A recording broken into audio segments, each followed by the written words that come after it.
নমস্কার বন্ধুরা, জ্যোতিকার রান্নাতে সকলকে স্বাগত। আজকে আমি নিয়ে এসেছি কাঁচা আমের মোরব্বার রেসিপি। খুব সহজ আর তাড়াতাড়ি কাঁচা আমের মোরব্বা কীভাবে তৈরি করা যায় সেই রেসিপি আজকে আমি তোমাদের সামনে তুলে ধরার চেষ্টা করেছি। যারা কখনোই মোরব্বা বাড়িতে বানাওনি তারা এই ভিডিওটা দেখে বানালে আশা করি তোমরা খুব সহজেই মোরব্বাটা বানাতে পারবে। চলো তাহলে শুরু করি রেসিপিটা। এখানে আমি একটা বড় সাইজের আম জলের মধ্যে আধ ঘন্টার মতো ভিজিয়ে রেখেছি। জলের মধ্যে আমটা ভিজিয়ে রাখলে আমের মধ্যে যে কষটা থাকে সেটা বেরিয়ে যায়। এখন আমের বোটাটা কেটে নিয়ে আমটার খোসাটা ছাড়িয়ে নিতে হবে।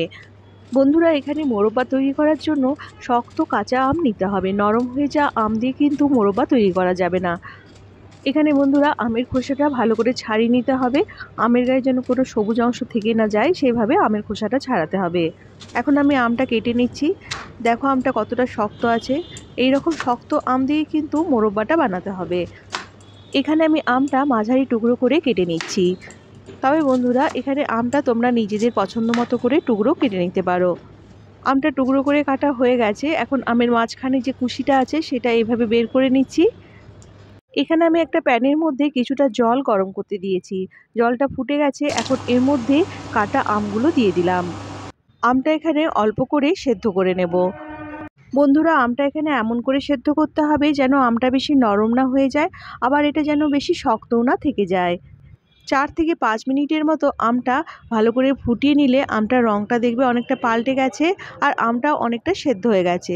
তবে আমটা সেদ্ধ হয়েছে নাকি বোঝার জন্য একটা ছুরি দিয়ে আমের সাইডে এইভাবে একটু দেখে নিতে হবে যে আমটা সেদ্ধ হয়েছে নাকি। দেখো, এখানে আমটা ভালো করে সেদ্ধ হয়ে গেছে, কিন্তু এটা একেবারে নরম হয়ে যায়নি। ঠিক এই রকম করেই কিন্তু আমটা সেদ্ধ করে নিতে হবে। এখন আমি ফ্লেমটা বন্ধ করে দিচ্ছি। এখন একটা জায়গার মধ্যে ছাঁকনি নিয়ে আমটাকে আমি ছেঁকে নিচ্ছি। আমের এই ছেঁকে নেওয়া জলটা কিন্তু ফেলে দেব না বন্ধুরা, এটা দিয়েও আমি একটা রেসিপি তৈরি করব। আমটা এভাবে ছেঁকে নিয়ে এটাকে আমি একটা জায়গার মধ্যে নিয়ে নিচ্ছি। এখন আমটা গরম থাকা অবস্থাতেই এর মধ্যে আমি দিয়ে দিচ্ছি চিনি। এখানে আমি 1 কাপ পরিমাণ চিনি ব্যবহার করছি। এখানে চিনির পরিমাণটা বন্ধুরা আমটা কতটা টক আছে তার উপরে নির্ভর করবে। আমটা যদি বেশি টক থাকে তাহলে চিনিটা আমের সমপরিমাণ দিতে হবে, না হলে চিনিটা কম করে দিলেও চলবে। চিনিটা আমের মধ্যে দিয়ে এটা খুব ভালো করে আমটা চারিপাশে লাগিয়ে নিতে হবে। মোরব্বাটাই বন্ধুরা আমি কোনো জল ব্যবহার করব না, এই চিনিটাই গলে গিয়ে জলটা বেরিয়ে আসবে। চিনিটা ভালো করে মাখিয়ে এটা ঢাকা দিয়ে আমি 1 ঘন্টার মতো রেখে দেব। এখানে যে আমের ছাকা জলটা আছে সেটা একেবারে ঠান্ডা হয়ে গেছে। এখন এর মধ্যে 1 চামচ পরিমাণ ভাজা জিরে গুঁড়ো দিয়ে দিলাম, হাফ চামচ পরিমাণ বিট নুন দিয়ে দিলাম, আর কিছুটা চিনি দিয়ে দিলাম। মিষ্টিটা নিজেদের পছন্দ মতো এখানে দিতে হবে বন্ধুরা। এখন সব কিছু একটু ভালো করে মিশিয়ে নিচ্ছি যাতে চিনিটা গলে যায়। এরপর এর মধ্যে কিছুটা পুদিনা পাতা থেতো করে দিয়ে দিচ্ছি।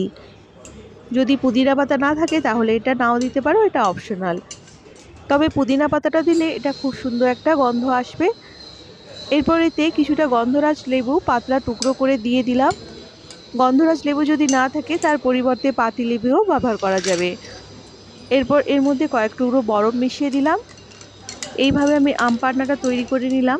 এটা গরমকালে দুপুরে যেমন খেতে ভালো লাগবে সেরকম এটা খেলে গায়ে লু লাগবে না। আম পান্নাটা এখন গ্লাসের মধ্যে ঢেলে নিয়ে এর মধ্যে 2টো স্ট্র দিয়ে দিলাম। পুদিনা পাতা দিয়ে সাজিয়ে ঠান্ডা ঠান্ডা আম পান্না এখানে পরিবেশন করে দিলাম। এখানে 1 ঘন্টা পর আমের ঢাকাটা খুলে নিলাম। এখানে দেখো বন্ধুরা চিনিটা গলে গিয়ে জল বেরিয়ে গেছে। তবে চিনিটা এখানে পুরোপুরি গলেনি, তলায় অল্প চিনি রয়ে গেছে। আমি এখানে বন্ধুরা আমটা মাঝে মাঝে এভাবে নাড়াচাড়া করে দিয়েছিলাম, এর ফলে চিনিটা অনেক তাড়াতাড়ি গলে গেছে। এখন এই আম আর চিনির রসটা একটা প্যানের মধ্যে নিয়ে নিচ্ছি। প্যানটা গ্যাস ওভেনের মধ্যে বসিয়ে দিলাম আর ওভেনের আঁচটা একদম কম করে দিয়েছি। মোরব্বাটা এখানে কম আঁচে তৈরি করতে হবে। এখন একটা দারচিনির টুকরো দিয়ে দিলাম প্যানের মধ্যে।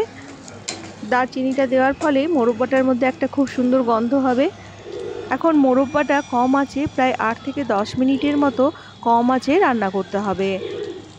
এখানে আমি বন্ধুরা একটা ছোট্ট বাটির মধ্যে কিছুটা কেশর ভিজিয়ে রেখেছিলাম, এই কেশরের জলটা এর মধ্যে দিয়ে দিলাম। কেশরটা দেওয়ার ফলে মোরব্বাটার মধ্যে খুব সুন্দর একটা রঙও আসবে আর একটা খুব সুন্দর গন্ধও হবে। দেখো বন্ধুরা, কেশরটা দেওয়ার ফলে এখানে মোরব্বাটার রঙটা অনেকটা পাল্টে গেল। তবে বন্ধুরা কেশরটা যদি না দিতে চাও এটা নাও দিতে পারো। এখানে এটা 6-7 মিনিট রান্না করে নেওয়ার পর এর মধ্যে আমি এলাচ গুঁড়ো দিয়ে দিলাম হাফ চামচের মতো। এলাচ গুঁড়োটা ভালো করে মিশিয়ে দিচ্ছি। এখানে মোরব্বাটা বন্ধুরা প্রায় হয়েই এসেছে। দেখো বন্ধুরা এখানে মোরব্বার আমগুলো শক্তই আছে, এটা একেবারে নরম হয়ে যায়নি। আর মোরব্বাটা হয়েছে নাকি বোঝার জন্য হাতের মধ্যে চিনির রসটা অল্প একটু নিয়ে এইভাবে দেখে নিতে হবে এর মধ্যে তার তৈরি হচ্ছে নাকি। দেখো এখানে একটা তার তৈরি হচ্ছে, তার মানে মোরব্বাটা তৈরি হয়ে গেছে। এখানে আর বেশি কিন্তু গাঢ় করা চলবে না, এটা ঠান্ডা হয়ে গেলে আর একটু গাঢ় হয়ে যাবে। বেশি গাঢ় করলে তখন কিন্তু মোরব্বাটা বেশি চ্যাটচেটে হয়ে যাবে। গ্যাসটাকে এখন আমি বন্ধ করে দিয়েছি বন্ধুরা।